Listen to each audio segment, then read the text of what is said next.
जैसा कि सभी को मालूम है, घेवर एक राजस्थानी मिठाई है। घेवर को देखकर लगता है कि इसको बनाना बहुत कठिन होगा, पर ऐसा नहीं है। घेवर बनाना बहुत आसान है। जय जिनेंद्र, जायका बीकानेर का मैं सुधा जैन। आज मैं इसी घेवर की आसान और जल्दी से बनने वाली रेसिपी लेकर आई हूँ। घेवर बनाने के लिए हम सबसे पहले घी और बर्फ़ को फेंटेंगे। मैंने 50 ग्राम घी मिक्सर के जार में डालकर साथ में थोड़ी सी बर्फ़ डाल दी है। यहाँ पर यह ध्यान रखने की बात है कि घी को ठंडा नहीं लेना है, गर्म करके ही लेना है। मिक्सी को लगातार 3 से 4 बार थोड़ी देर चलाने के बाद में घी एकदम जम जाएगा और घी का कलर भी सफ़ेद हो जाएगा। घी के साथ में बर्फ़ डाली थी, उसका पानी अगर मिक्सर जार में होता है तो वह निकाल देंगे। मैंने 200 ग्राम मैदा लिया है। अब इस मैदे को थोड़ा थोड़ा करते हुए मिक्सर जार में पानी के साथ में डालेंगे और घी के साथ में पूरा मिक्स कर देंगे। 200 ग्राम मैदे का घोल बनाने के लिए मैंने 600 ग्राम पानी लिया है। घी में मैदा और पानी थोड़ा थोड़ा करते हुए ही डालेंगे, जिससे कि मैदे में गुठली न बने। घी को बर्फ़ के साथ में फेंटना, ये काम हम हाथों से भी कर सकते हैं। और फिर उसके बाद में बर्फ़ के साथ में घी का एकदम हार्ड हो जाने के बाद में घी को नरम करने का काम भी हम हाथ से कर सकते हैं। इसके साथ ही घी में मैदे को मिलाने का काम भी हाथ से किया जाता है। इन सब कामों में बहुत समय लगता है और इसकी जगह हम मिक्सर ग्राइंडर के जार में करते हैं तो वह कम समय में ही और जल्दी हो जाता है। 50 ग्राम घी, 200 ग्राम मैदा और पानी मिलाने के बाद में अब मैंने इसमें 20 ग्राम बेसन डाला है और उसको भी मैदे के साथ में अच्छी तरह मिक्स करने के लिए मैदे के इस घोल में अब मैं 200 ग्राम दूध भी डाल रही हूँ।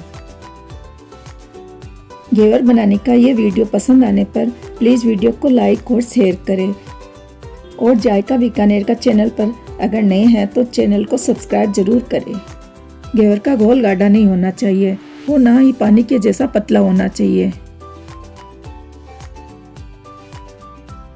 घोल अभी थोड़ा गाढ़ा है, इसको हम पतला करेंगे।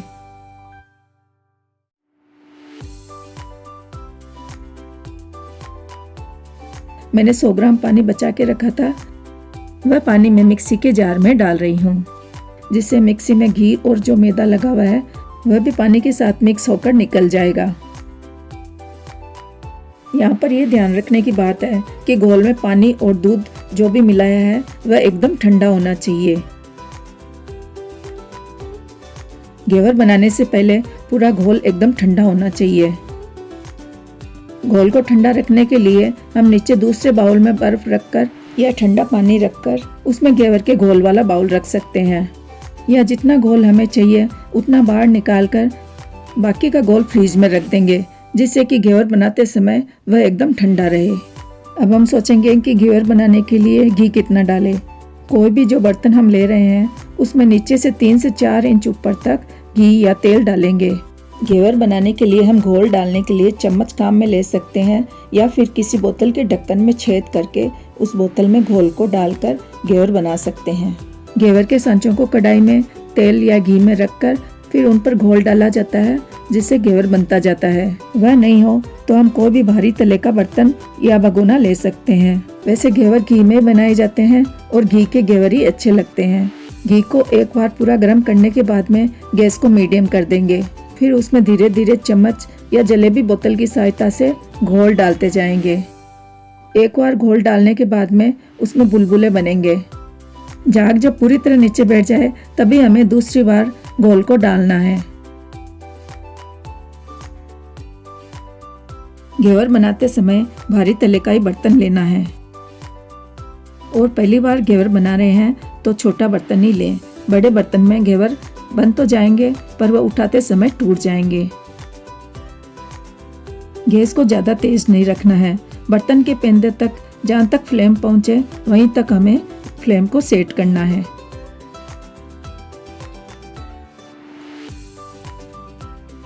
घेवर बहुत आसानी से बन जाते हैं। हो सकता है पहला या दूसरा घेवर बिगड़ जाए, पर तीसरे घेवर में हमें समझ में आ जाएगा कि हमें घोल को कैसे डालना है, घेवर को कितना पतला या मोटा रखना है,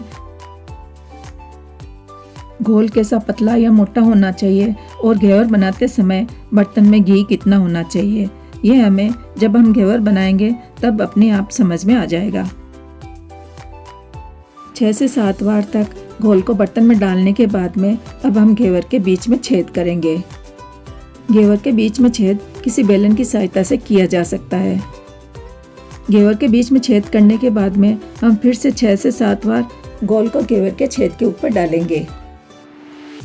यहाँ पर यह ध्यान रखने की बात है कि घोल को घेवर के चारों तरफ नहीं गिराना है, बल्कि छेद के ऊपर ही गिराना है। छेद के ऊपर डालने के बाद में वह अपने आप सब जगह फैल जाएगा।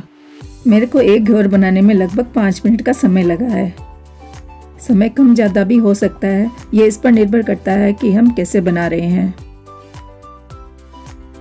छोटा सा सुंदर सा घेवर बनकर तैयार है और मैं इसे बेलन की सहायता से बाहर निकाल रही हूँ। गैस को मीडियम रखते हुए ही मैं फिर से घेवर बना रही हूँ। घेवर के घोल को एकदम बीचों बीच डालेंगे और ये अपने आप चारों तरफ फैलता जाएगा। एक बार घोल डालने के बाद में जब इसके झाग ठंडे हो जाए तभी दूसरी बार घोल डालना है। ऐसा हमें लगभग 6 से 7 बार करना है। इसके बाद हमें घेवर के बीचों बीच एक बड़ा छेद करना है और फिर से लगभग 6 से 7 बार घोल को छेद पर गिराना है। अगर छेद फिर से बंद हो जाता है तो हम बेलन की सहायता से फिर से घेवर में छेद कर देंगे। जितनी मोटाई चाहिए उतनी मोटाई हो जाए तो हम घेवर को सिकने देंगे, यानी कि उस पर और घोल नहीं डालेंगे। यहाँ पर यह बात भी हो सकती है कि हमने गर्म घी को बर्फ में क्यों फेंटा और घेवर बनाने के बर्तन में गर्म घी में ही हम ठंडा ठंडा घेवर का घोल क्यों डाल रहे हैं। तो ये सब हम इसलिए कर रहे हैं कि घेवर पर जो ये सुंदर सी जाली बैठ रही है वह इसी के कारण बैठ रही है। जब पूरा चिल्ड घोल गरम गरम घी में डाला जाता है तो घेवर पर सुंदर सी जाली बैठ जाती है। घेवर के सिकने के बाद में इसको किसी बेलन या डंडे की सहायता से बाहर निकाल कर इसका घी झड़ने के लिए इसको किसी जाली के स्टैंड पर रख देंगे। 200 ग्राम मैदे से मैंने 11 छोटे घेवर बना लिए हैं। घेवर तो बन गए हैं, अब इनको मीठा करने के लिए इनकी चाशनी बनाएंगे। मैंने 100 ग्राम चीनी ली है और इस पर मैं 40 ग्राम पानी डाल रही हूँ, यानी कि चाशनी बनाने के लिए चीनी डूबे जितना पानी डाला जा सकता है। चाशनी बनाते समय गैस को मीडियम ही रखेंगे। गैस का फ्लेम हाई रखने पर चीनी के पूरी गलने से पहले ही चाशनी बनकर गाढ़ी हो जाएगी।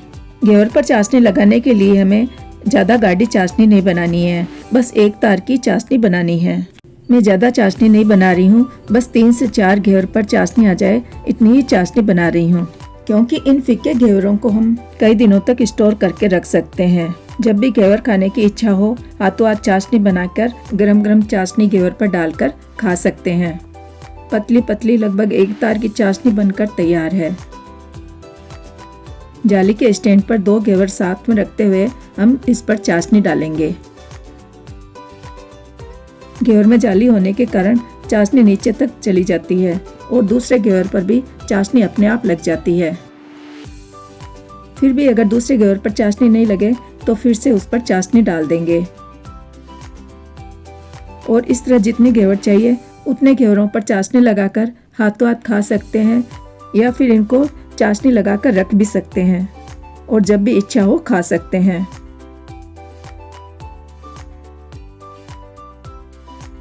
राजस्थान में 30 त्योहारों पर घेवर अक्सर घरों में बांटे जाते हैं। उत्तरायण और सावन के महीने में तो घेवर बनाए ही जाते हैं। इसके अलावा सर्दियों के मौसम में भी घेवर खूब खाए जाते हैं। बीकानेर में जब तेज सर्दी पड़ती है यानी कि दिसंबर जनवरी में तो घेवर की दुकानों के बाहर घेवर लेने के लिए लाइन लगी रहती है।